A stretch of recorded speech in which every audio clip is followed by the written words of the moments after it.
அனைவருக்கும் spiritual school சார்பாக தெரிவித்துக் கொள்கிறோம்.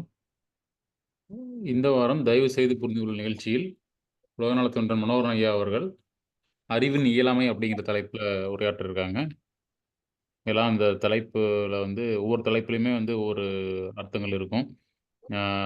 நீங்கள் ஆல்ரெடி இந்த விஷயத்தை கேட்டிருந்தாலுமே ஒவ்வொரு தலைப்புலையும் ஒவ்வொரு கிளாஸ்லையும் வித்தியாசமான உங்களுக்கு ஒரு நல்ல ஒரு புரிதல் ஏற்படும்.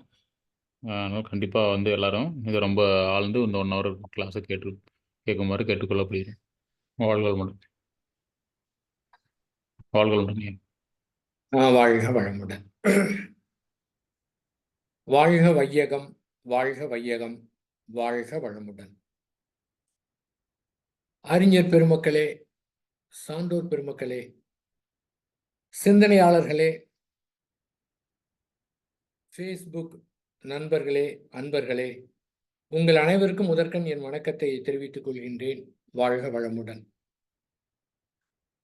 இன்றைய தலைப்பாக அறிவின் இயலாமை என்ற தலைப்பிலே சிந்தனை செய்ய இருக்கின்றோம்.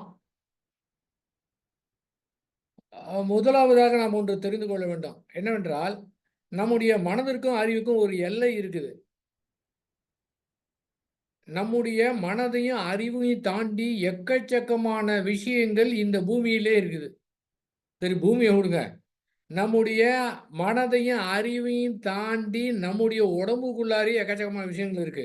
அதுவே நமக்கு தெரியாது. அதன் பிறகு இந்த பூமியில் எக்கச்சக்கமான விஷயங்கள் இருக்கின்றன. அதன் பிறகு இந்த பிரபஞ்சத்தில் ரொம்ப இருக்கு. அதன் பிறகு இந்த பிரபஞ்சத்தை தாண்டி இருக்கக்கூடிய மிக அற்புதமான ஒரு இயக்கக்கூடிய ஒரு ஆற்றல் இருக்கின்றது. அதையே நம்மளால கண்டுபிடிக்க முடியாது. நம்முடைய மனதுக்கும் அறிவுக்கும் ஒரு லிமிட் இருக்கு, ஒரு எல்லை இருக்கின்றது. இவ்வளவுதான் தெரிஞ்சுக்க முடியும். இதை வைத்து தான் தெரிஞ்சுக்க முடியும். இதை தாண்டி எக்கச்சக்கமான விஷயங்கள் இருக்கின்றது. இதை மட்டும் முதலாவதாக ஒத்துக்கொண்டு புரிந்து கொண்டாலே பல்வேறு விஷயங்களை நம்ம தெரிஞ்சுக்கலாம். ஆனால் நமக்கு மனதுக்கு தெரிந்தது, அறிவுக்கு தெரிஞ்சது தான் கரெக்டு, இப்படித்தான் இருக்குது அப்படின்னு ஸ்ட்ராங்காக ஒரு முடிவு எடுத்தோம் என்றால் இங்கே தான் பிரச்சனை சிக்கலே ஏற்படுகின்றது. ஃப்ரீயாக விடணும், மனதை ஆறு போல ஓட விடணும். புதிதாக ஒன்று இருந்தது என்றால், நம்முடைய நன்மைக்கு என்றால் அதை ஆய்வுக்கு எடுத்துக்கொள்ள வேண்டும். ஏற்கனவே இருக்கக்கூடிய கருத்தை வைத்துக்கொண்டு இதை நான் விடமாட்டேன், இதுதான் கரெக்டு அப்படின்னு அதை பிடித்து வைத்திருந்தோம் என்றால் தான் சிக்கல் வருது. உலகத்துல ரொம்ப பேர் இந்த பிடித்து வைக்கல இருக்கிறாங்க. அது கூட தங்களை அறியாமலே, அது கூட ஒரு பற்றின் காரணமாக. ஏனென்றால் மனம் ஒரு விஷயத்தை புரிந்து கொண்டு அது கரெக்டுனா அதை உயர்வாக எடுத்து காட்டி அதை பேசி இன்னும் மேலும் மேலும் அந்த குறிப்பிட்டதிலேயே இந்த மனம் ஆழ்ந்து விடும். இதுதான் மனதனுடைய பிரச்சனை. அதனால தனியா எதிலுமே ஒரு பந்தம் இல்லாமல் இருக்க வேண்டும். ஆன்மீக உலகத்திலே உயர்ந்த லட்சியமாக பேசக்கூடியது ஞானம். சாதாரண மனிதர்லாம் இந்த பக்கமே வரமாட்டாங்க. ஞானங்கிற வார்த்தை ரொம்ப பேருக்கு அலர்ஜி. யாருமே இதுக்கு வரமாட்டாங்க.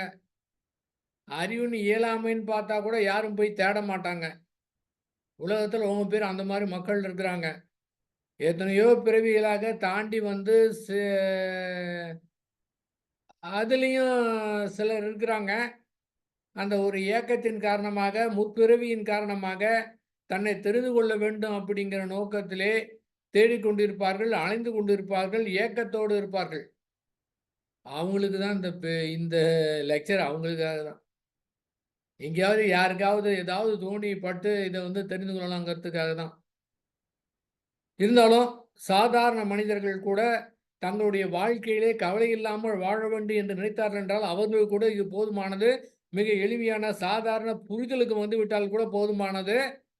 அவங்க கவலை இல்லாமல் வாழ்க்கை நடத்தலாம். Very simple. என்னென்னா புரிந்து கொள்வது மட்டும்தான்.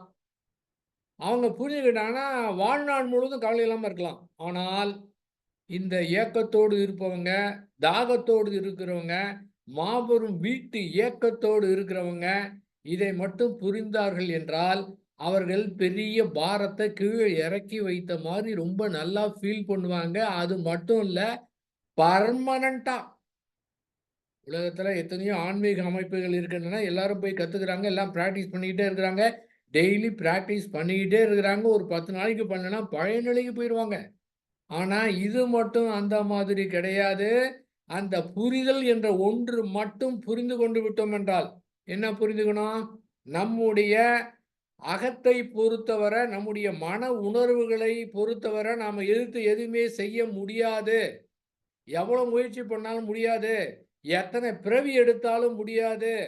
அப்படின்னு சாதாரண புரிதலுக்கு வந்துவிட்டால் போதுமானது. அதற்கு மாறாக நான் அத முடிச்சிருவேன், இத பண்ணிருவேன், அத பண்ணிருவேன்னு போனா முடிஞ்சுது கதை. வெளியில, புறத்துல பல்வேறு விதமாக தன்னுடைய அறிவின் கூர்மையை பயன்படுத்தி சிறப்பாக வேலை செய்யலாம், வெற்றி பெற்றிருக்கலாம். எடுத்ததெல்லாம் வெற்றி பெற்றிருக்கலாம்.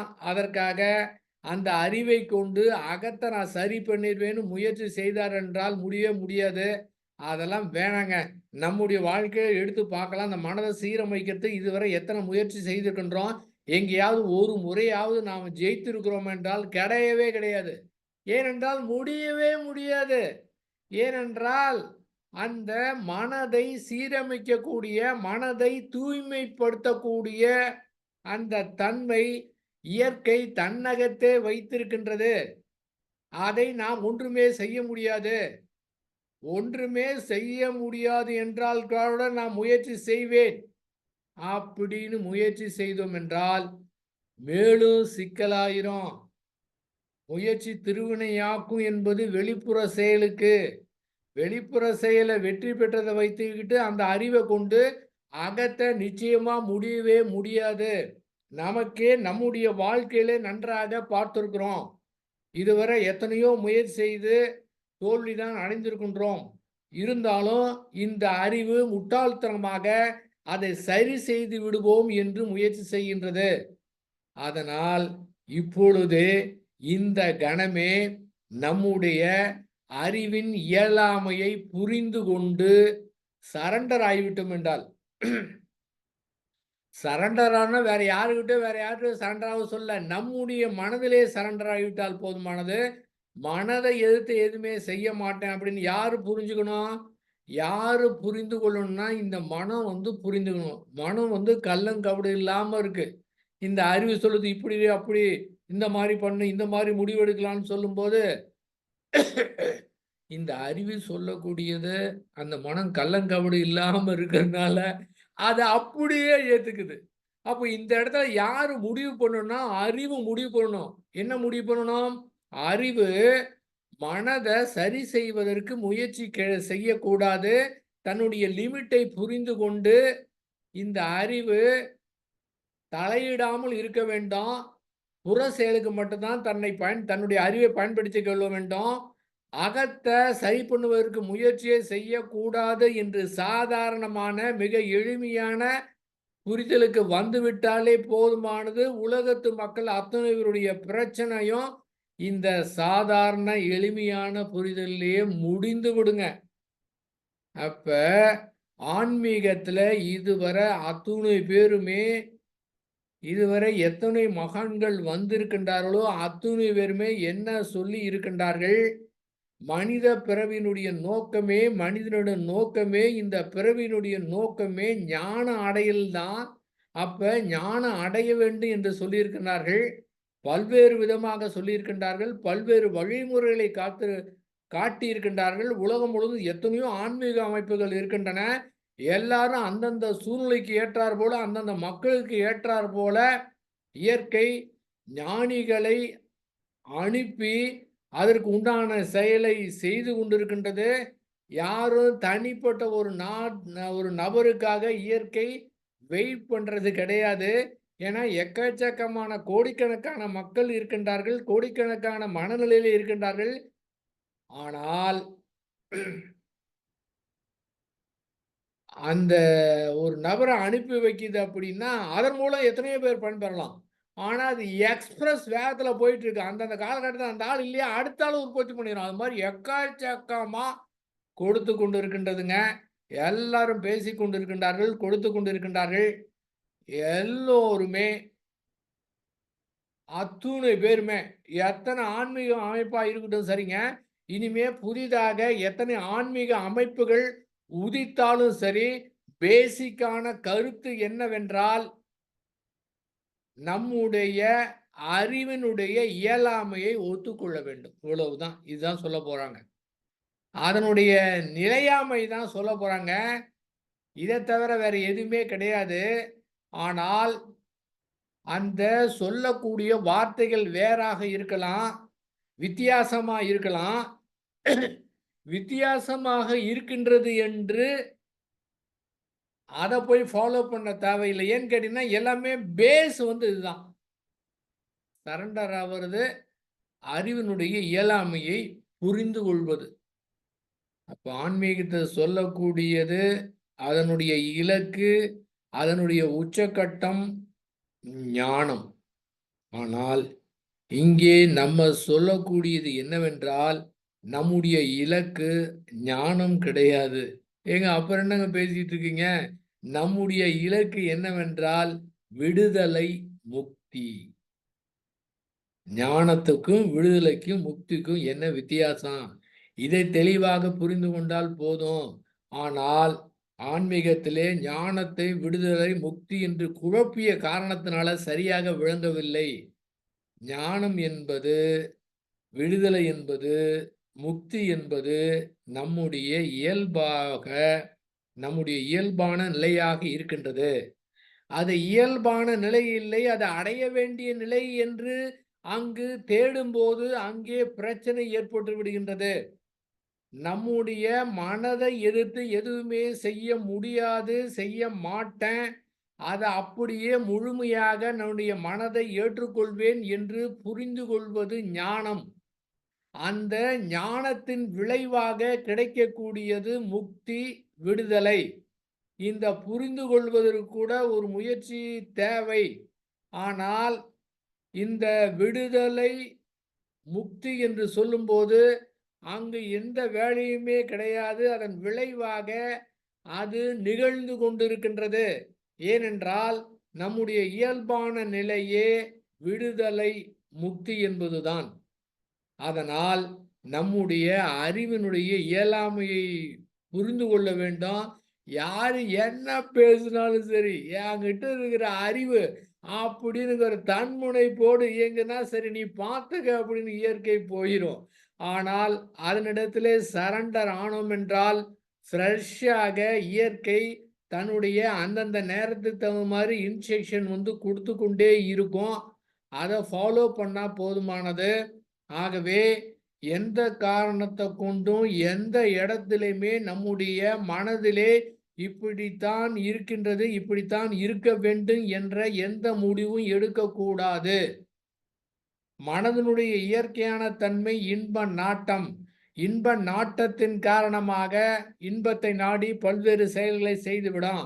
அதன் காரணமாக அதிலே பற்று ஏற்பட்டு அதிலே பந்தம் கொண்டுவிடும். இந்த மனம் எதுவுமே பற்று இல்லாமல் இருக்கவே முடியாது. ஏதேனும் ஒன்றை பற்றி கொண்டே இருக்கக்கூடியது இயல்பு. மனதினுடைய இயல்பு அதுதான். அதை எதை பற்றுகின்றதோ அதை பொறுத்து இருக்கின்றது. சிலருடைய மனது நடிகையை பற்றலாம், நடிகரை பற்றலாம், அரசியல் தலைவரை பற்றலாம், அரசியல் கட்சியை பற்றலாம், ஆன்மீக தலைவரை, குருவை, ஆன்மீக அமைப்பை, இன்னும் எத்தனையோ விதமான பற்றுகள் வந்து இருக்கின்றன. அதை பற்றும்போது அதுதான் உயர்வாக தெரியும். யார் ஒருத்தர் எந்த மாதிரி நிலை அடைந்தாரோ அதுதான் பெரிது. ஏன்னா தான் எப்படி அடைந்தோமோ அதுதான் பெரிது அப்படின்னு சொல்லுவாங்க. பக்தியில் அது அடைந்தாங்கன்னா பக்தியை பெரிதா பேசுவாங்க.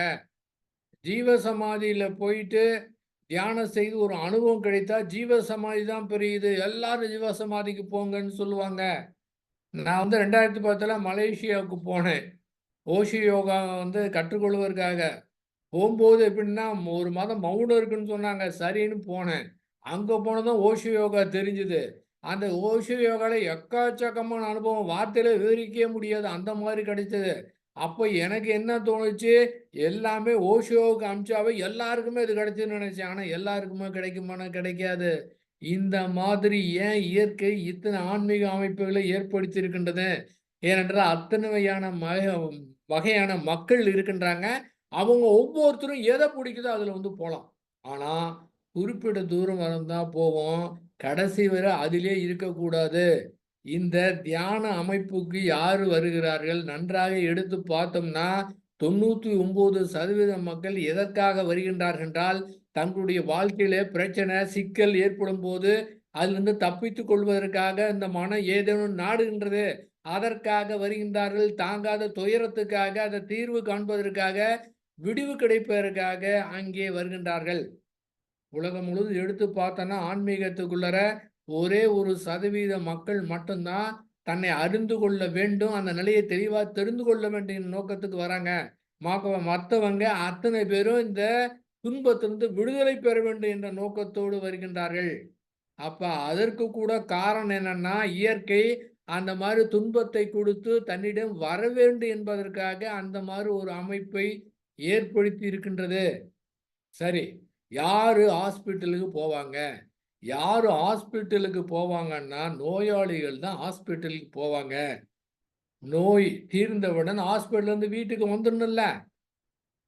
இல்ல அப்படின்னு ஹாஸ்பிட்டல்லே தங்கியிருக்க முடியுமா? அதே போன்று தான் ஆன்மீக அமைப்புக்கு போனவங்க துன்பம் தீர்ந்துருச்சுன்னா, திரும்ப என்னன்னு பார்த்துட்டு வெளியில வந்துரணும். தன்னுடைய ஆயுள் முழுக்க அங்கேயே இருக்கக்கூடாது. ஆன்மீகத்திலே தங்கி இருக்கக்கூடாது. ஆன்மீகம் என்பது இதுவரை பிரம்மாண்டமா பேசி வச்சிருக்கிறாங்க. ஞானத்த பத்தி பிரம்மாண்டமா பேசி வைத்திருக்கிறாங்க. அத அடையவே முடியாது. எல்லாருக்கும் கிடைக்காது. எப்போதும் கிடைக்காது. எப்ப கிடைக்கும்னு தெரியாது. எந்த பிறவியில கிடைக்கும்னு தெரியாது. அப்படின்னு பிரம்மாண்டமாக பேசி வைத்திருக்கின்றார்கள். உண்மையாகவே ஆன்மீகம் பிரம்மாண்டம் கிடையவே கிடையாது. அதுவும் இந்த புரிதல் ஏற்பட்டு விட்டது என்றால், தெள்ளத் தெளிவாக அறிவினுடைய இயலாமையை புரிந்து கொண்டு விட்டோம் என்றால், ஏன்னா அறிவுக்கு அப்பாற்பட்டு எக்கச்சக்கமா இருக்கு. அத கத்துக்கணும்னு போனோம்னா, முடியவே முடியாது. போய்க்கிட்டே இருக்கும். ரொம்ப கடினமானது இல்லையா? ஆனால், ஒண்ணுமே தெரியாது, இயற்கைட்ட ஒண்ணுமே பண்ண முடியாதுங்கிறத புரிஞ்சுக்கிறது கஷ்டமா? ரொம்ப ஒவ்வொன்னா எல்லாத்தையும் தெரிஞ்சுக்கிறது கடினமானது. எனக்கு ஒண்ணுமே தெரியாது அப்படின்னு புரிந்து கொள்வது எளிதானது. ஆக ஈஸியாக சரண்டர் ஆயிட்டு அறிவினுடைய இயலாமை புரிந்து கொள்வதுதான் உண்மையான அற்புதமான அறிவு. நீங்க என்ன வேணாலும் கத்துக்குங்க. எப்படி வேணாலும் கத்துக்குங்க. இதுவரை நீங்க பாருங்க. எத்தனை மகான்கள் வந்திருக்கிறாங்க. அந்தந்த காலத்துல எத்தனை பேர் சொல்லியிருக்கிறாங்க. எல்லாமே மாறிக்கொண்டு இருக்கின்றது. ஏன்? ஏன்னா இயற்கை தன்னகத்தை அவ்வளவு ரகசியத்தை வச்சிருக்கு. எக்கச்சக்கமான ரகசியம். அடே அப்பா! ஏனென்றால், அது அந்த நேரத்துல அந்த மக்களுக்காக கொஞ்சம் ரகசியத்தை எடுத்து குடுக்குது. அது முடியவே முடியாதுங்க. பேசாம ஃபுல் சரண்டர் ஆயிட்டா, ரகசியம் வெளிப்படும். ஆனா, நம்ம வெளியில சொல்ல முடியாது. முடிஞ்சு போச்சு. கதை முடிஞ்சது. ஏன்னா, சொல்லவே முடியாது. சொன்னாலும் யாருக்கும் புரியாது. அப்படியே அது எப்படி இருக்கிற இடம் தெரியாம இருக்குதோ, அதே போல நாம இருக்கிற இடம் தெரியாம இருக்க வேண்டியது தான். அப்ப என்ன பண்ணணும்? யாரெல்லாம் ஆன்மீகத்திலே நுழைந்திருக்கின்றார்களோ, அவங்க எல்லாமே ஒரு குறிப்பிட்ட காலகட்டத்தில ஆன்மீகத்த குளோஸ் பண்ணிறணும். ஆயுள் முழுக்க அத பிடிச்சு தொங்கிட்டு இருக்கக்கூடாது. ஹாஸ்பிட்டல்லே இருப்பாங்களா? தெளிவா தெரிஞ்சிருச்சு. தியானம் எதற்காகன்னு தெரிஞ்சிருச்சு. புற செயலுக்கு பயன்படுத்தும்னு தெரிஞ்சிருச்சுன்னா, அதை கற்றுக்கொண்டு அவ்வப்போது தாராளமா செய்யலாம். தப்பே கிடையாது. பெர்மனன்ட்டா அதுதான் முடிவு பண்ணக்கூடாது. ஏனென்றால், ஆன்மீகம் பிரம்மாண்டமானது கிடையாது. மிக சர்வ சாதாரணமானது. உண்மையானே பிரம்மாண்டம் என்பது நாம் வாழக்கூடிய யதார்த்த வாழ்க்கை தான் பிரம்மாண்டமானது. அதிலே நாம செய்யக்கூடியது எக்கச்சக்கமா இருக்கு. உலகம் முழுவதும் இத்தனை ஞானிகள் எதற்காக பாடுபட்டார்களோ, அந்த உலக அமைதி வேண்டும் என்பதற்காக என்னென்ன நினைத்தார்களோ, எவ்வளவு கஷ்டப்பட்டு பாடுபட்டார்களோ, அது அத்துணையும் நாம யதார்த்த உலகிலே சென்று அதை சரி செய்து சிறப்பான செயலை செய்து இந்த உலகத்துக்கு மாற்ற வேண்டிய முயற்சியில ஈடுபடணும். அதை விட்டுட்டு அதிலே இருந்து நம்முடைய மனதை சரி பண்றதுக்கே நேரம் சரியா போனா எப்படி இருக்குங்க? சரி பண்ணவே முடியாது. என்ன முயற்சி பண்ணாலும் நல்லா இருக்கலாம். 10 நாள் இருக்கலாம், 20 நாள் இருக்கலாம். எந்த மாதிரி பரவச நிலையாக இருந்தாலும் சரி, அது நிச்சயமாக மறையக்கூடியது. இங்கே ஒன்றை மட்டும் புரிந்து கொண்டால் போதுமானது. என்னவென்றால், நாம் அடைவதற்கு எதுவுமே கிடையாது.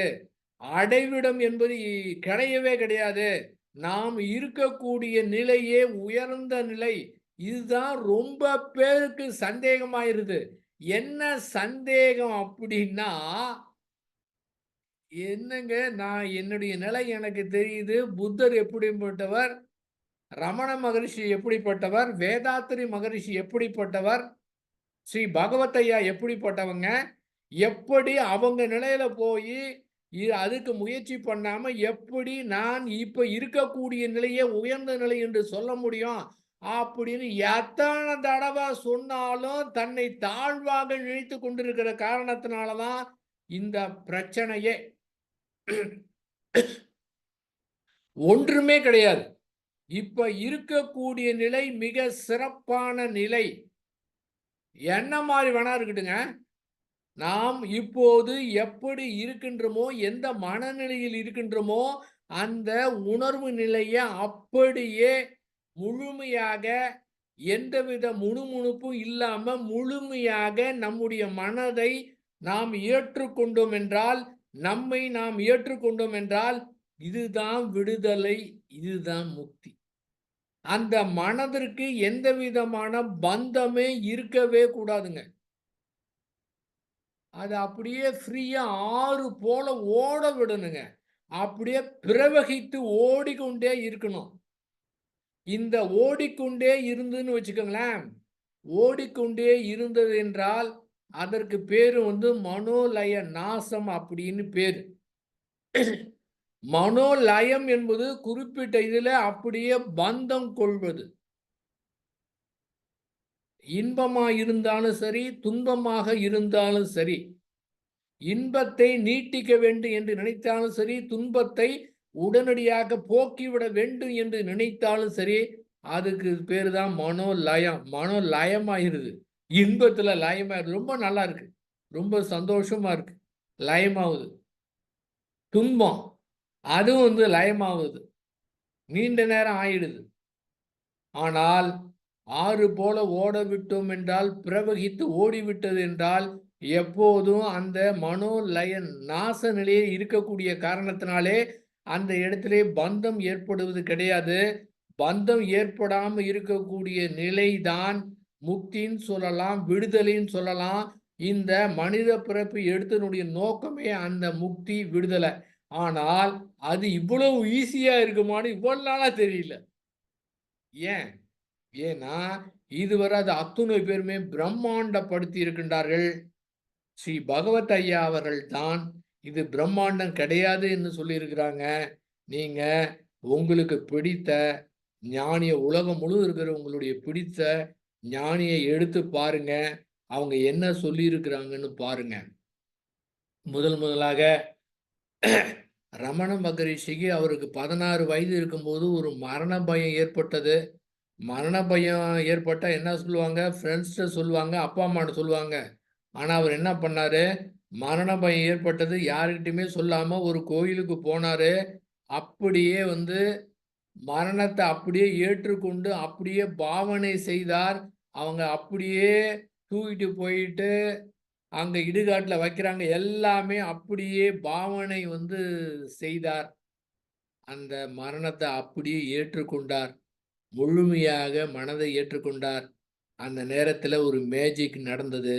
அதுதான் முக்தி, விடுதலை. ஆனால் அந்த 16 வயதிலே தனக்கு முக்தி, விடுதலை கிடைத்ததுன்னு கூட அவர் கண்டுபிடிக்க முடியல. ஆனால் அது நிகழ்ந்து விட்டது. அதன் பிறகு அவர் சாகவே முடியல. திருவண்ணாமலைக்கு போனாரு. அவங்க அம்மா கெஞ்சுறாங்க. அவங்க அம்மாவே கெஞ்சுறாங்க வேணான்னு. அழுதா கூட அவர் மனசு இறங்கவே இல்ல. அப்படியே போயிட்டாரு. யாராவது அதன் பிறகு அவர்கிட்ட பயம் ஏற்பட்டா என்ன பண்ணணும்னு கேட்டா அவர் என்ன சொல்லுவார்? அந்த பயம் பயம் யாருக்கு ஏற்பட்டது அப்படின்னு கேட்டா அதை அடைய முடியுமா? ஆனால் அவர் உபதேசம் செய்த அனைத்துமே இந்த 4 யாரு அப்படின்னு விசாரம் பண்ண சொன்னார். ஆக்சுவலா இந்த பயம் யாருக்கு ஏற்பட்டது அப்படின்னு 16 வயதிலே நினைத்திருந்தார் என்றால் நிச்சயமாக ரமண மகரிஷி நமக்கு கிடைத்தே இருக்க மாட்டார். இந்த அறிவினுடைய இயலாமையை புரிந்து கொள்ள வேண்டும். அரவிந்தர் வந்து எக்கச்சக்கமா எல்லாம் சொல்லி பார்த்தாரு, செய்து பார்த்தாரு, ஒண்ணுமே பண்ண முடியல. எல்லாமே விட்டு வெறுத்து போய் என்ன பண்ணாரு, 1 இயருக்கு அவர் எதுவுமே செய்யல, சும்மாவே இருந்தார், ஒண்ணுமே பண்ணல. திடீர்னு ஒரு நாள் கிடைச்சிச்சு. அவருக்கு ஆச்சரியமாயிருச்சு. எப்படின்னு குருநாதர்கிட்ட போய் கேட்கிறாரு, எனக்கு ஏதாவது பண்ணிட்டீங்களா அப்படின்னு தன்னுடைய அனுபவத்தை சொல்றாரு. அந்த குருநாதர் சொல்றாரு, ஏப்பா எனக்கே உனக்கு ஏற்பட்ட அனுபவம் கிடைக்கும், நான் எப்படிப்பா கொடுக்க முடியும்னு கேட்டாரு. அதுக்கு பிறகு நினைச்சார், அந்த பராசக்தியை தனக்கு கொடுத்து விட்டது என்று நினைத்தார். உண்மை என்ன தெரியுங்களா? அந்த இடத்துல தன்னுடைய அறிவினுடைய இயலாமையை புரிந்து கொண்டார். ஆனா எல்லாரும் என்ன நினைப்பாங்க, இவ்வளவு நாள் கஷ்டப்பட்டோமே, அதுக்கு விளைவா தான் கிடைக்குன்னு நினைப்பாங்க. இது இயற்கையானது. உண்மையாகவே அந்த இடத்துல அறிவினுடைய இயலாமை 1 வருஷத்துக்கு ஒண்ணுமே பண்ணல. ஏன்னா ஒண்ணுமே பண்றதுக்கு ஒண்ணு இல்லைன்னு முடிவு பண்ணிட்டார். அதனால கிடைச்சது அரவிந்தருக்கு. அடுத்து புத்தர். ஒரு 4, 5 தலைமுறைக்கு இருக்கக்கூடிய நம்ம வீட்டுல இருக்கிறவங்களே நமக்கு பேர் தெரியாது. ஆனா 2500 வருடத்துக்கு முன்னால இருக்கிறவரை இன்னும் நம்ம பேசிக்கணும், அவர் எப்படியாப்பட்டவரா இருப்பாரு.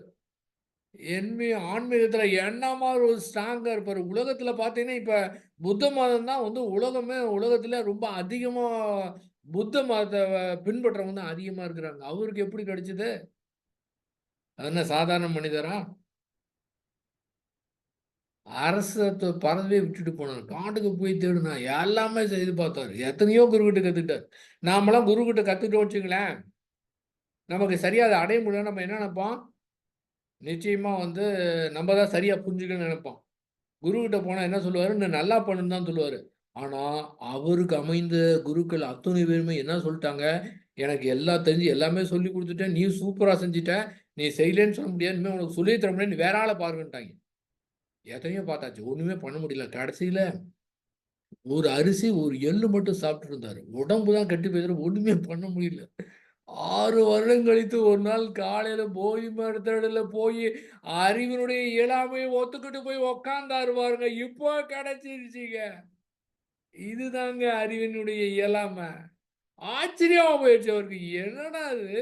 எவ்வளவு நாளா பண்ணிட்டு இருக்கோம். ஒண்ணுமே கிடைக்கல. இப்போ தோல்வியை ஒத்துக்கிட்டா எப்படி கிடைக்குன்னு ஆச்சரியமா ஆயிடுச்சு அவருக்கு. அந்த ஆச்சரியப்பட்ட நிலையில அந்த மனத போய் பார்க்கிறாரு. இப்ப தன்னுடைய மனத கூர்ந்து பார்க்கிறாரு. அங்க என்னன்னு கேட்டீங்கன்னா, அங்க அப்படியே வெறுமையா இருக்குது. ஒண்ணுமே கிடையாது அங்க. அதுக்கு நிர்வாண நிலைன்னு வைத்தாரு. ஆனா அவர் என்ன சொன்னாரு, ஆசிரியர் துன்பத்துக்கு காரணம்னு சொன்னாரு. இது அத்துணை பேருக்குமே தெரியும். அத்துணை பேருக்குமே தெரியும். ஆசைப்பட்டா துன்பம் வரும்னு. ஆனா ஆசைப்படாம இருக்க முடியாது. ஆனால் அவரு சொன்னாரு, அந்த இடத்துல போய் பாருங்கன்னாரு. அத்துணை பேருக்குமே அந்த மனம் இருக்கின்றது. என்னன்னு கேட்டீங்கன்னா, அந்த இயலாமையை ஒத்துக்கொண்டு பார்க்கும்போது, அங்க வந்து ஆசையே இல்லாத மனம் இருந்துச்சு. மனம் ஆசைப்படாத மனம். நம்ம வந்து அத ஒண்ணுமே இருக்கக்கூடாதுன்னு நினைக்க தேவையில்ல. அந்த இடத்த போய் பார்த்தா, அங்கே ஆசையே இல்லாத மனம் இருந்தது. இந்த நிலை அத்துணை பேருக்குமே இருக்கின்றது. நீங்கள் அத்துணை பேரிட்டும் போய் சொல்லுங்க. அப்படின்னு தன்னுடைய சீடர்களிடத்திலே கூறினார். இப்போதும் அதே புத்தருடைய சீடர்கள் இன்னும் தியானத்தை கற்றுக் கொடுத்துக்கிட்டு இருக்கின்றார்கள். அந்த இயலாமையை சொல்லித் தரல. ஏன்னா பிற்காலத்துல வரும்போது ஏதாவது ஒரு பயிற்சி. ஓஷோ அவர் என்ன பண்ணாருங்க? எல்லாமே செஞ்சு பார்த்தாருங்க. கடைசியா முடிவு பண்ணாரு. 21 நாள் மௌனம் இருக்கிறது. எதுவுமே செய்யக்கூடாது. மௌனம் மட்டும் இருங்க. எந்த பயிற்சி, தியானம் எதுவுமே செய்யக்கூடாது. சாப்பிட்டா சாப்பிடணும், தூக்கம் வந்தா தூங்கணும். ஒண்ணுமே பண்ணக்கூடாதுன்னு இருந்தாருங்க. 21 நாள் இருந்தாருங்க. அந்த 21வது முடிவுல அவருக்கு கிடைச்சதுங்க. இந்த அறிவினுடைய இயலாமையை புரிந்து கொண்டார். ஆனால் அவர் என்ன செய்தார்? 102 தியானங்கள் கற்றுக் கொடுத்தார். அவர் வந்து இந்த அஷ்டாவக்கர கீதை அப்படிங்கிறத கிட்டத்தட்ட 10 பாகம் எழுதியிருக்கிறாருங்க. 10 பாகத்துல என்ன சொல்றாரு தெரியுங்களா? அந்த அஷ்டாவகர கீதையில என்ன சொல்லுது? இந்த யோகமே முக்திக்கு எதிரியாக இருக்கின்றது. நீங்க எதுவுமே செய்ய தேவையில்லை. எப்ப? அத 10 புத்தகத்துல விளக்கம் குடுத்திருக்காருங்க. ஒண்ணுமே பண்ண வேணான்னு. அவர் எப்படி பேசுவாரு? ஓஷோ 10 அவரு பேசின பேச்ச 10 தொகுப்பா எழுதியிருக்கிறாங்க. அஷ்டாவக்கர கீதை அப்படிங்கிறதுல 10 புத்தகத்திலுமே என்ன சொல்றாங்க? நீங்க ஒண்ணுமே பண்ண தேவையில்லைங்கிறாங்க. என்னங்க இது? ஒண்ணுமே பண்ண தேவையில்லைங்க. அறிவினுடைய இயலாமையை புரிந்து கொண்டால் போதும். எதுவுமே செய்ய முடியாது என்று புரிந்து கொண்டால் போதுமானது. அப்ப விடுதலை, முக்திங்கிறது எவ்வளவு ஈஸியா இருக்கு. அத எவ்வளவு பேரு எவ்வளவு ஒரு காம்ப்ளிகேட்டா பண்ணிட்டாங்க பாருங்க. என்ன காரணம்? என்ன காரணம் என்றால், அது என்ன காரணம்னு சொல்ல முடியாது. அவங்கலாம் நம்ம அதுக்காக நம்ம ஞானிகள்லாம் குறை சொல்ல முடியாது. அவங்களுடைய அறிவுக்கே நம்ம போக முடியாது. இருந்தாலும், சாதாரண மனிதனுக்கு புரியக்கூடிய வகையிலே எதுவுமே செய்ய தேவையில்லை அப்படிங்கிற அறிவினுடைய இயலாமையை புரிந்து கொள்ள வேண்டும். ஜே.கே. அவர் என்ன பண்ணார்? அவரு அவர கண்டுபிடிச்சதே பெரிய விஷயங்க. அவருடைய பிரதர் நித்யானந்தா 2 பேரும் கண்டுபிடிச்சதே பெரிய விஷயம். பிரம்மஞான சபையில ரொம்ப தீர்க்கதரிசிகள் இருந்தாங்க. அவரு என்ன பண்ணாங்க, பிற்காலத்துல உலகத்துக்கே மாபெரும் மாற்றம் ஏற்படுத்தக்கூடிய ஒரு போதகரா வருவார்ன்னு, அவர 2 பேரையுமே இந்த பிரம்மஞான சபை எடுத்து வளர்க்கிறது. எல்லா தத்துவ ஞானமும் குடுக்கப்படுகின்றது. இது ஓஷோ ஒரு இதுல குறிப்பிட்டிருக்காருங்க. அது மாரி ஏற்படுத்திட்டாங்களாம். அந்த மாரி ஏற்படுத்தி என்ன பண்ணுது, ஒரு குறிப்பிட்ட இதுல பெரிய ஒரு கூட்டத்துல ஏற்படுத்தி என்ன பண்றது, புத்தர அவர்கிட்ட வர வைக்கிறது. அந்த அளவுக்கு ஒரு தகுதியாகி, புத்தர் இறங்கிட்டார்ன்னா முடிஞ்சுச்சு. என்ன தெரியுங்களா? 2000 வருடம் 500 வருடத்துக்கு முன்னால புத்தர் எப்படி இருந்ததோ, அதே புதிய புத்தர் இப்போது உலகம் முழுவதும் பெரிய ஒரு மாற்றத்தை ஏற்படுத்த போறார் அப்படிங்கிற நிலைக்கு இவர தயார் பண்ணி, புத்தர இவர்கிட்ட இறக்க போறாங்க. என்னாச்சு தெரியுங்களா? கடைசில ஜே.கே. பின்வாங்கிட்டாரு. நான் உடன் பண்ண மாட்டேன். என் செயல்ல தான் போவேன்ட்டாரு. முடிஞ்சுச்சு. அ ஆனால் அவருக்கு எப்படி ஞானம் கிடைத்தது என்றால், ஒரு தடவ அவங்க ஃபாரின்ல இருக்கிறாங்க. சென்னைக்கு வரணும். எவரி டிசம்பர் மாதம் சென்னையில ஒரு மீட்டிங் நடக்கும். அதுக்கு வரணும். அப்போது அவருடைய பிரதர் நித்யானந்தா உடம்பு சரியில்லாம இருக்கிறார். ஆனா நான் வரமாட்டேன்னு சொன்னாரு.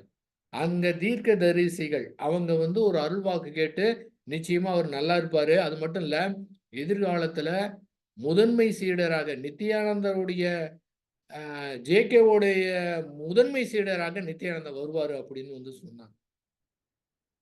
சரின்னு அத நம்பி வந்தாரு. கப்பல்ல ஒரு டெலகிராம் வருது. அவரு நித்யானந்தாவுக்கு உடல்நிலை சரியில்லை என்று. இப்ப இவருக்கு என்ன செய்யணும்னு தெரியல. அடுத்த கொஞ்ச நேரத்துல ஒரு டெலகிராம் வருது. அவர் இறந்துட்டார்ன்னு. இவரு ஜே.கே. என்ன நினைச்சாரு? தெய்வமே தன்னுடைய கை விட்டுருச்சுன்னு நினைச்சாரு. கப்பல்ல ஒரு ரூமுக்கு உள்ள போனாரு. தாழிட்டுக் கொண்டார். இப்போது அவரு நன்றாக தியானம் செய்து தன்னுடைய மனதில இருக்கிற துக்கத்த போக்கிக் கொள்ள முடியும். ஆனா, அவரு என்ன பண்ணாரு? எதுவுமே செய்யல. ஒண்ணுமே செய்யல. அப்படியே முழுமையாக அந்த துக்கத்தை, அந்த துயரத்த அப்படியே முழுமையாக ஏற்றுக்கொண்டார். இப்ப கதவ திறந்துட்டு வந்தாரு. அவரு ஞானி ஆயிட்டாருங்க. இது மாரி எத வேணாலும் நீங்க எடுத்து பாருங்க. யார வேணாலும் எடுத்து பாருங்க. இந்த மாரி தான் அறிவினுடைய இயலாமையை புரிந்து கொண்டபோது தான் அந்த நிலையை அடைந்திருக்கின்றார்கள். ஆக கடினமானது கிடையாது. முயற்சி தேவையில்லை, பயிற்சி தேவையில்லை. அதெல்லாம் ஆரம்பத்துல கொஞ்சம் வேணும். ஏன்னா கொஞ்சமாவது அந்த நிலைக்கு போகணும்னு கொஞ்சமாவது வேணுங்க. இல்லன்னா சுத்தமா முடியாதுங்க. அப்படியே கிடைச்சா கூட அவங்களுக்கு அதுல பிரயோஜனம் இல்லாம போயிரும். ஏன்னா கவலை இல்லாம வேணா இருக்கலாம். என்ன நடக்கும்னு கூட தெரியாது. ஸ்ரீ பகவத் ஐயா அவர்களும் கிட்டத்தட்ட 40 வருஷமா 50 58 18 வயசுல ஆரம்பித்து 58வது வயதுல தான் அவருக்கு கிடைச்சது. ஆனா என்னன்னா, இதுல ஒரு பியூட்டி என்னன்னு கேட்டீங்கன்னா, 2007ல தான் இந்த தெளிவு, புரிதல் அவருக்கு கிடைக்குது. ஆனால் 1996லேயே அவருக்கு 1 வருடம் பரவச நிலையில இருந்திருக்கிறார். பரவச நிலைன்னா நம்மளாலாம் கற்பனைலாம் செஞ்சு பார்க்க முடியாது. கொஞ்ச நேரம், கொஞ்ச நேரமே நம்ம தியானத்துல தியானத்துல அந்த நிலைக்கு போனாவே நமக்கு அவ்வளவு சந்தோஷமா இருக்கு. ஆனால் எந்த மாதிரி பரவச நிலையா இருந்தாலும் சரிங்க, அது மறையக்கூடியது. 96ல அவருக்கு 1 வருடம் இருந்திருக்கு. அவரு இந்த பரவச நிலை தான் ஞானம் என்று தேடியிருக்காரு. இது மாரி எல்லாருமே தன்னுடைய மனத கொண்டு எது ஞானம்னு முடிவு பண்ணி தேடுனாங்கன்னா, அந்த மனது தேடுன மாரி கிடைக்கும். ஏன்னா, மனதனுடைய தன்மை அப்படி. சிறு வயதா இருக்கும்போது சிறு வயதில வேதாத்திரி மகரிஷிக்கு அப்ப என்ன வயது இருக்கும்? 30, 35 வயது இருக்கலாம்னு நெனைக்கிறேன். கடுமையான காய்ச்சல். பயங்கரமான காய்ச்சல். அதாவது நினைவு தப்பி போகக்கூடிய அளவுக்கு காய்ச்சல். அந்த இடத்திலே அவருக்கு காட்சிகள் வந்து கிடைக்குது. என்ன காட்சி கிடைக்குதுன்னா, அப்படியே சிவன். இவரு அந்த சிவன் உருவம் எப்படி எடுத்தாரோ, அந்த காட்சி அப்படியே கிடைக்குது. ஏன்னா, அந்த மயக்க மருந்து குடுத்து போனா எப்படிலாம் இருக்குமோ, அந்த மாரி காய்ச்சல் நிலையில, அந்த சிவன் உருவம் அப்படியே அவருக்கு தெரியுது. ஏன்னா, எந்த மாரி எடுத்து வைத்தாங்களோ, அந்த மாரி நிலைக்கு போம்போது காட்சியே வந்து கிடைக்குது. ஆனா உண்மையாகவே அந்த சுத்த வெளி தானே தவிர, வேற எதுவுமே கிடையாது. அப்ப சிவன் சொன்னா எத குறித்தாங்கன்னு இருக்கு. சிவன் சொன்னா இப்ப எல்லாருக்கும் என்ன தோணும்? சிவன் சொன்னா ரொம்ப பேருக்கு பழங்காலத்து ஆளுக்கு சிவாஜி கணேசன் தான் தோற்றம் குடுப்பாரு. மனதனுடைய தன்மை. அப்பதான் அவரு புரிஞ்சுகிட்டாரு. அந்த மாரி காய்ச்சல் நிலைக்கு போம்போது, அப்ப எந்த நேரம் போனாலும் மனம் இதுவரை எந்த மாரி வடிவம் எடுத்திருக்குதோ, அதுதான் காட்சி குடுக்கும் அப்படிங்கிறது தான் வந்து மகரிஷி கண்டுபிடித்த உண்ம. அதுக்கு தான் சொல்றது, எதிலுமே பந்தம் கொள்ளாமல் ஆறு போல ஓட விட்டு அது பிரவகித்து போகறதுக்கு நம்ம வந்து குடுத்துட்டோம் அப்டின்னம்னா, பர்மனன்ட்டா ஃப்ரெஷ்ஷா இருக்கான். எதுவுமே பிடித்து வைக்காதனால உங்களுக்கு ஒரு குறிப்பிட்ட மேல பற்று இருக்காது. இதுதாங்கிற எதுவுமே இருக்காது. அந்த அளவுக்கு எப்பவுமே ஃப்ரீயாக, எப்பவுமே விடுதலையாக, எது நடந்தாலும் சரி, இன்பமா இருந்தாலும் சரி, துன்பமா இருந்தாலும் சரி, எல்லாமே ஒன்றுதான் அப்படிங்கிற அளவுக்கு வந்து அது போயிடும். அப்ப பரவசம் வந்து கண்டிப்பா மறையக்கூடியது. ஆனால், அவரு ஸ்ரீ பகவத் ஐயா வந்து அதுதான் ஞானம்னு நெனச்சுக்கிட்டு ட்ரை பண்ணாரு. இப்ப கெடைச்சிருச்சு. 1 நாள்ல, 2 நாள்ல பெர்மனன்ட்டா இருக்குது. எப்பவுமே இருந்துகிட்டே இருக்கு. ஆனா, ஒண்ணு மட்டும் நீங்க ஞாபகம் வச்சுக்கங்க. ஞானம்னா, விடுதலைன்னா, முக்தினா எப்படி இருக்கும்? அது வந்ததுக்கு பிறகு எப்படி இருக்கும்? அதெல்லாம் கேட்கவே தேவையில்ல. ஏன்னு கேட்டீங்கன்னா, அந்த நிலைக்கு போயிட்டா உங்களுக்கே தெரிஞ்சு போயிரும். ஸ்ரீ வேதாந்த மகரிஷி அதான் சொல்லுவாங்க. அது அதுவானால் அதுவே சொல்லும்பாங்க. அங்க தெரிஞ்சு போயிரும் நமக்கு. யாரிடமே போய் கேட்கவே தேவையில்ல. ஓஷோ அப்படிதான் 21 வயதுல ஞானம் கிடைச்ச உடனே ஏன்னா அவரு பாட்டி வீட்ல தான் வளர்ந்தாரு. உடனே அவருக்கு ஆசை. பாட்டிகிட்ட சொல்லணும் அப்படின்னு. பாட்டி ஏதாவது நேரத்துல இல்ல. இவரு யார்கிட்ட சொல்றதுன்னு தெரியல. எனக்கு தெரிஞ்சு போச்சுங்க. என்ன தெரிஞ்சது? ஓ ஆகா! இந்த மாரி கிடைச்சிருச்சே! இதுக்கா இத்தன நாள் போராடணும். ஒண்ணுமே செய்ய தேவையில்லையே! இவ்வளவு ஈஸியா இருக்கே! அப்படின்னு புரிந்து கொண்டார். ஆனாலும் ஒரு சந்தோஷம் யார்ட்டயும் சொல்லணும். பாட்டி இல்ல. அவரு வந்து அடிக்கடி அந்த அந்த கிராமத்துல இருக்கிற ஒரு மரத்தடியில ஒரு ஞானி உட்கார்ந்திருப்பாரு. அவர்ட்ட போய் அடிக்கடி டிஸ்கஸ் பண்ணிட்டுருப்பாரு. சரி அவர்ட்ட சொல்ல போலான்னு ஓடுறாரு, ஓடி போறாரு. அங்க ஞானி பார்த்துட்டாரு. ஞானி பார்த்துட்டு சொல்றாரு, "நீங்க வந்து ஏய் நீ வரவே வேணாம். நீ சொல்ல வேணாம் தெரிஞ்சுச்சு" அப்படிங்கிறாரு. பாருங்க. எப்படி கண்டுபிடிச்சுட்டாருங்க. அதுல யாரா இருந்தாலும் தெரிஞ்சு போயிருங்க. நிஜமாகவே இந்த நேரத்துல, இந்த கணத்துல கூட புரிந்து கொண்டோம் என்றால் என்னவென்று, நம்முடைய மனதை எதிர்த்து, உணர்வுகளை எதிர்த்து எதுவுமே செய்ய தேவையில்லை. தானாக தோன்றியது தானாக மறைந்துவிடும். அப்படிங்கிற உண்மையை புரிந்து கொண்டு விட்டோம் என்றால், இந்த நிலை கிடைத்திரும். அந்த நிலை புரிதல் கிடைத்ததுக்கு பிறகு வேற டைமென்ஷனுக்கு, வேற பரிமாணத்துக்கு போயிரும். திரும்ப ரிவர்ஸே ஆக முடியாது. என்ன அற்புதம் பாருங்க! எவ்வளவு ஈஸி பாருங்க! அற்புதமான ஈஸி. இதன் காரணமாக ரொம்ப பேரு இதன் காரணமாக விடுதலை அடைந்திருக்கின்றார்கள். அற்புதமான நிலையை அடைந்திருக்கின்றார்கள். அடையறது கிடையாது. இருக்கிறத வந்து புரிஞ்சிருக்கிறாங்க. அப்ப நம்முடைய அறிவினுடைய இயலாமையை புரிந்து கொண்டால் போதுமானது. அத்துணை பேருமே, அத்துணை ஞானியர்களுமே அந்த நிலையைத்தான் அடைந்திருக்கின்றார்கள். அங்கே செய்வதற்கு ஒன்றுமே கிடையாது. இவ்வளவு தாங்க விஷயம். எவ்வளவு சிம்பிளா இருக்கு பாருங்க. இந்த மாதிரி சிம்பிள் வந்து எங்கேயுமே வந்து கிடையாது. எல்லாருமே சொல்லியிருக்கிறாங்க. ஆனாலும் ஆன்மீக உலகத்திலே இது வந்து புதுமையானது. ஆனா இதுல என்னன்னு கேட்டீங்கன்னா, இந்த மாதிரி 40 வருடங்கள் கஷ்டப்பட்டு அடைந்த காரணத்தினால இது சொல்ல முடியுது.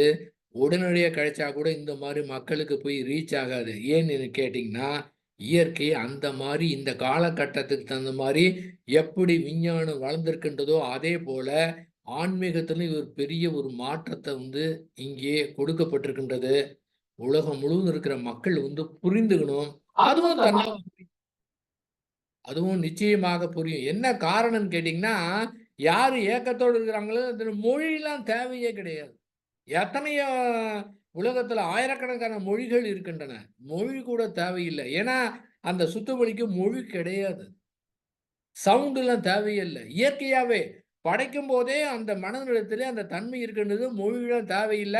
அந்த மாரி மனம் நினைச்சா அப்படியே வந்து ஃபயர் ஆன மாரி அவங்களுக்கு போயிட்டு, அவங்க வேணா தான் அடைஞ்சுட்டவங்க தெரியாம இருக்கலாம். ஆனால் அந்த நிலையில இருப்பாங்க. பாருங்க, ஸ்ரீ பகவத் ஐயா 96ல தெரிஞ்சுக்கிட்டாரு. எது பரவசனிலேருந்து வெளியில வந்துட்டாரு. அதுக்கப்புறம் ஒண்ணுமே பண்ணல. ஆனா, அவரு கூட புரிஞ்சுக்கிட்டது எப்பன்னு கேட்டீங்கன்னா, 2007ல தான். 2007ல ஒரு நாள் ஒரு ஃபைன் மார்னிங் அவங்க வீட்ல இருந்து ஒரு ஃபோன் வருது. இந்த மாரி ஒரு பிரச்சனை. அவங்க சிஸ்டர் ஃபோன் பண்றாங்க. ஒரு பிரச்சனை. பிரச்சனை ஏற்பட்ட உடனேயே இவரு ரொம்ப டென்ஷன் ஆயிட்டாரு. அந்த பரவச நிலையில இருந்தார் அப்படின்னா, எந்த மாதிரி வந்து துன்ப உணர்வு ஏற்பட்டாலும் சரி, அது கவசம் போல் காத்திருந்து அவர காப்பாத்தும். அவர் எல்லாத்தையும் விலகிட்டாரு. இப்ப சாதாரணமா பிரச்சனை வந்தோனே டென்ஷன் ஆயிருச்சு. ஆனால், அப்ப அவரு என்ன பண்ணாரு, மனதுல வரக்கூடிய உணர்வுகள் இயற்கையானவை. அந்த சூழ்நிலைக்கு தகுந்த மாரி வரும். ஆகவே இந்த டென்ஷன அப்படியே நான் ஏத்துக்கிறேன். மாற்றத்துக்கு முயற்சி பண்ண மாட்டேன். அவர் தியானம் பண்ணி கூட சரி பண்ண முடியும். இது மாரி இந்த டென்ஷனையும், பிரச்சனையும் இத சரி பண்றது தான் அத்துணை பேருமே பணம் குடுத்தும், பணம் குடுக்காமலும் உலகத்துல அத்துணை பேருமே கத்துக்கிட்டு இருக்கிறாங்க. கத்துக்கலாம் ஒண்ணும் தப்பே கிடையாது. ஆனா இதை புரிந்து கொண்டு விட்டோம் என்றால், அத உணர்ந்து கொண்டு விட்டோம் என்றால், எதுவுமே தேவையில்லை. எதிர்த்து போராடவே கூடாது. அப்புறம் தான் கண்டுபிடிக்கிறாரு. இத அப்படியே ஏத்துக்கிட்டதுக்கு பிறகு, டென்ஷனையும் அப்படியே ஏத்துக்கொண்டதுக்கு பிறகு என்னாச்சு? உடனே ஓடி போயிருச்சு. அப்ப கூட அவருக்கு அவருக்கு டவுட். இது கரெக்ட்டான்னு. திரும்ப வந்து வெளியில சொல்லாம கிட்டத்தட்ட ஒரு 6 மாதம் வந்து வெயிட் பண்றாரு. அப்புறம் தான் கண்டுபிடிச்சாரு. அந்த ஒன் ஃபைன் மார்னிங் நடந்தது பார்த்தீங்களா? அந்த நேரத்திலே அப்படியே அவருக்கு வந்து இத்தனை காலமா எதுக்கெல்லாம் ஏங்கிக் கொண்டிருந்தார்களோ, அத்துணையும் பெரிய பாரத்தை இறக்கி வச்ச மாரி அவரு ஃபீல் பண்ணாரு. யாரெல்லாம் அந்த மாரி ஃபீல் பண்றாங்கன்னா, பெரிய பாரத்தை இறக்கி வச்சது மட்டும் இல்ல, அவர்கள் முக்தி அடைந்து விட்டார்கள், விடுதலை அடைந்து விட்டார்கள். அது பிரவாகமாக ஓடிக்கொண்டிருக்கின்றது. அங்க விடுதலை என்பது பர்மனன்ட்டா ஏற்பட்டு போயிருச்சு. நிலையாக ஏற்பட்டு விட்டது. இது வந்து இயல்பான நிலை. இது எதற்குமே வந்து முயற்சியே செய்ய தேவையில்லை. ஏன்னா, அடைய வேண்டியது ஒன்று என்று சொன்னா தான் ஏதாவது முயற்சி பண்ணணும். ஏற்கனவே இருக்கிற ஒண்ணுக்கு வந்து அடையறதுக்கு எந்த முயற்சியுமே செய்ய தேவையில்லையே! 6 மாதம் வெயிட் பண்ணி, அதுக்கு பிறகு தான் வெளியிலே சொல்றாரு. இந்த ஜூம் மீட்டிங் அட்டெண்ட் பண்ணியே எக்கச்சக்கமான பேர் வந்து ஞான நிலை, அந்த முக்தி நிலை, விடுதலை அடைந்து விட்டார்கள். அத அடைஞ்சிட்டாங்கன்னு வச்சுக்கங்களேன், ஒரு சர்வசாதாரணமா இருக்கும். இதுவரை எத்தனையோ போற்றியிருக்காங்க, புகழ்ந்திருக்கிறாங்க, பிரம்மாண்டமாயிட்டாங்க. நிஜமா ஜூம் மீட்டிங்க, வீடியோ பார்த்துட்டு அடைஞ்சவங்க எல்லாம், ஆஹா! இவ்வளவுதானா? அப்படின்னு அடைஞ்சிட்டு இது சர்வசாதாரணமானது, இயற்கையானது. ஆக திரும்ப வந்து ஸ்ரீ பகவத் மிஷனையோ, இல்ல வேறு யாருக்கு சொன்னாங்களோ, அவங்ககிட்ட கூட கூப்பிட்டு சொல்ல வேண்டிய அவசியம் கிடையாது. ஏன்னா, அந்த அளவுக்கு இயற்கை எளிமையாக இருக்கின்றது. யார் வேணாலும் அடையலாம், எப்படி வேணாலும் அடையலாம். இந்த ஒண்ணு மட்டும்தான். அதனால பெரிய தேங்க்ஸ் சொல்லக்கூடிய கூட கூட தேவையில்ல. அந்த அளவுக்கு மிக எளிமையா இருக்குது இயற்கை. நிஜமாகவே இயற்கை கண்டிப்பாக தன்னை அடைவதற்கு கடினமான பாதைகளை அமைத்திருக்காது என்பதுதான் உண்மை. அவ்வளவு ஈஸியாக, அவ்வளவு ஃப்ரீயாக. அதனால நல்லா தெரியணும் அப்படின்னா, அப்படியே ஃப்ரீயா விட்டுட்டா இயற்கை ஒவ்வொரு நாளும், ஒவ்வொரு நிமிஷமும் எத்தனையோ விதமான பாடங்கள கற்றுக் குடுத்துக்கிட்டே இருக்கும். அந்த கற்றுக் கொடுக்கக்கூடிய அந்த அறிவ அப்படியே ஃபிளாஷ் அடிக்கிற மாரி புரிந்து கொள்ளக்கூடிய அறிவு வேணும்னா, அறிவினுடைய இயலாமையை புரிந்து கொண்டாலே போதுமானது. வேற எதுவுமே தேவையில்லைங்க. அற்புதமா அந்த நிலை வந்து கிடைத்திரும். உலகத்து மக்கள் அத்துணை பேருக்குமே அது இருக்கின்றது. இயல்பாக இருக்கின்றது. யாரெல்லாம் தாகத்தோடு, ஏக்கத்தோடு இருக்கிறார்களோ, அவர்கள்லாம் ஓடத் தேவையில்லை, நாடத் தேவையில்லை, வாடத் தேவையில்லை. ஈஸியா கிடைச்சிருங்க. இன்னொரு விஷயமும் சொல்லணும். அதாவது சில பேருக்கு வந்து தியானம்னு சொன்னாவே புடிக்காது.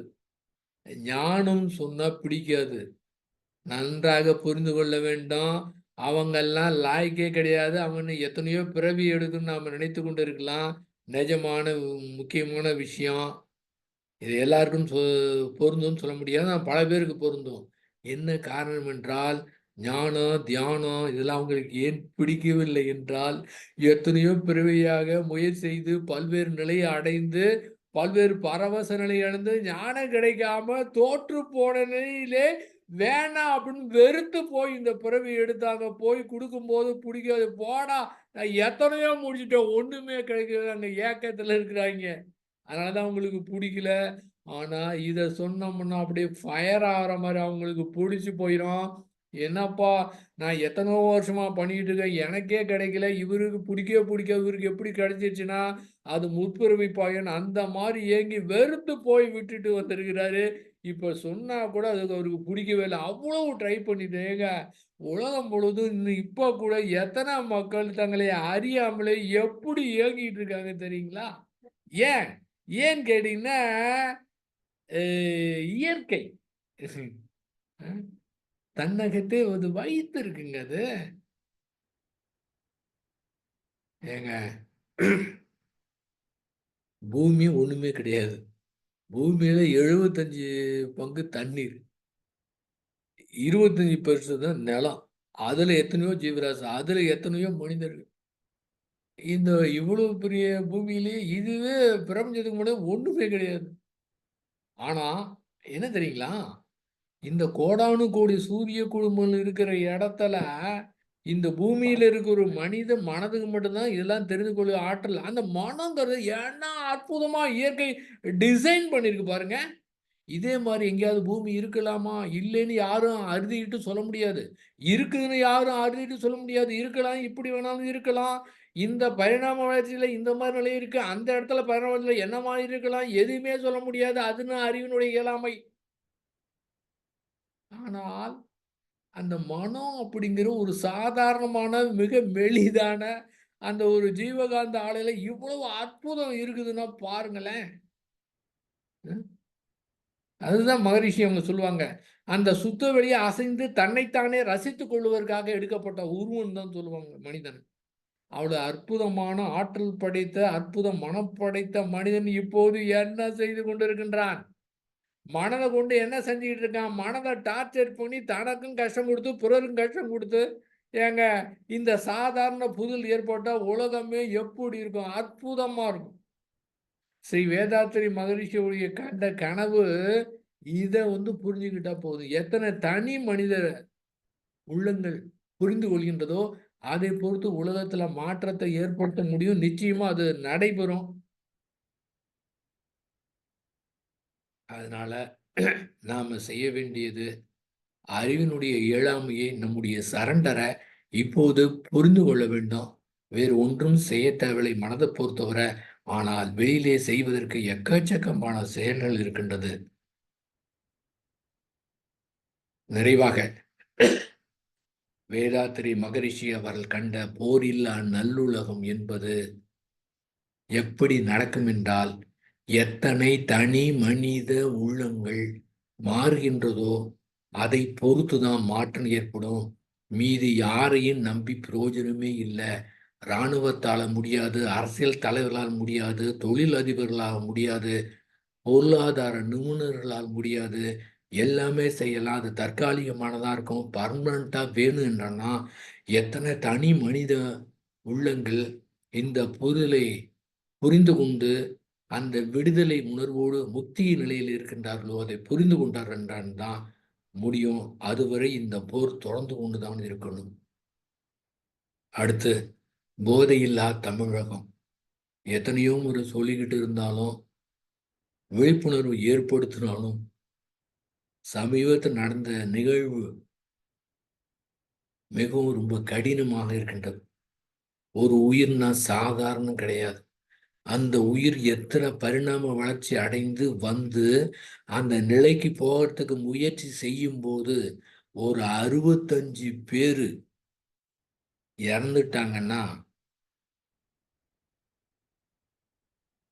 வள்ளலார் பிறந்த தமிழ்நாட்டில், வேதாத்திரி மகரிஷி அவங்க பிறந்த தமிழ்நாட்டில் இருக்கக்கூடிய தமிழர்கள் அத்துணை பேருமே வெட்கி தலைகுனிய வேண்டிய விஷயம். பொறுப்பு சமுதாயம், தமிழ்நாட்டு மக்கள் அத்துணை பேருமே இதற்கு பொறுப்பெடுத்துக்கும்.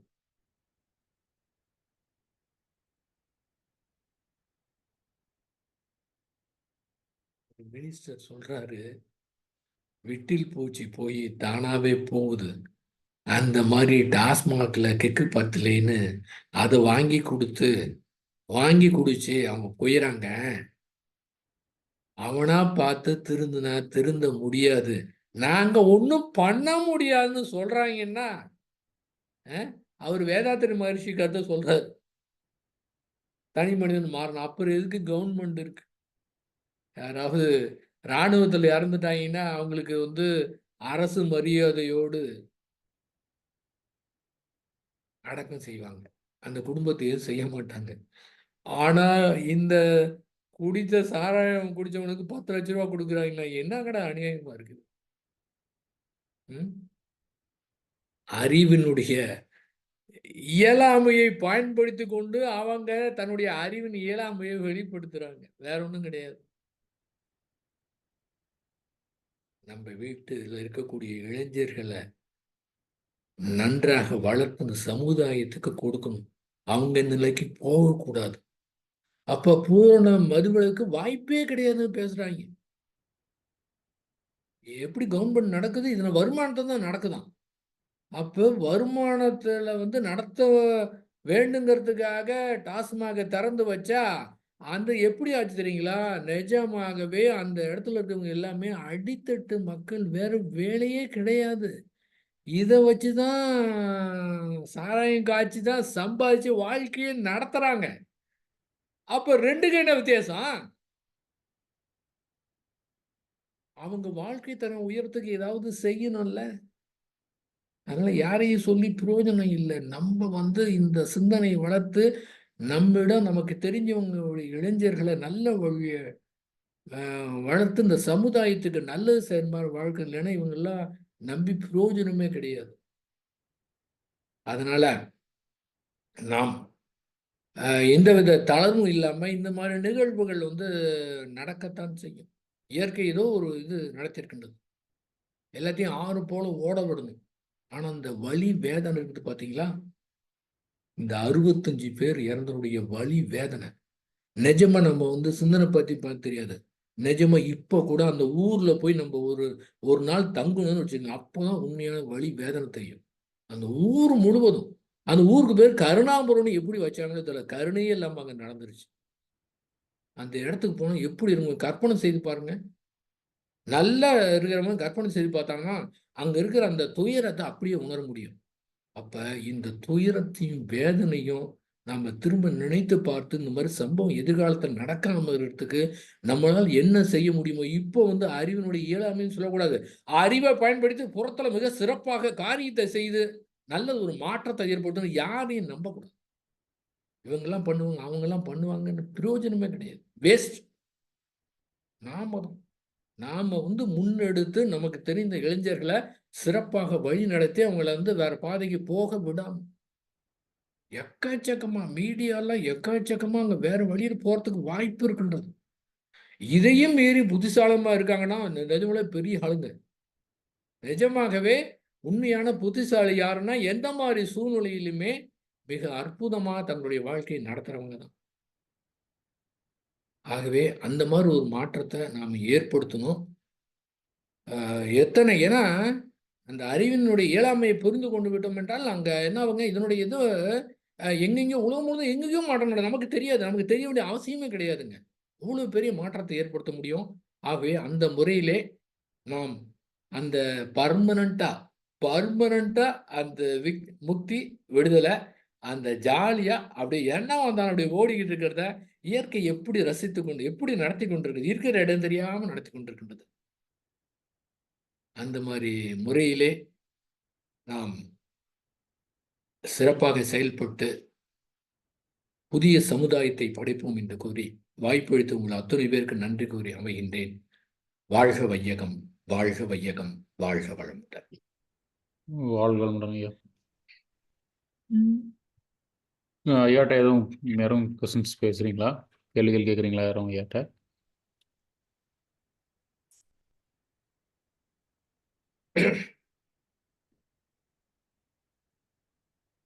சரிங்க, அம்மா அப்பா தான் இருப்பாங்க நினைக்கிறேன். நிறைவு செஞ்சிடலாமாங்க ஐயா?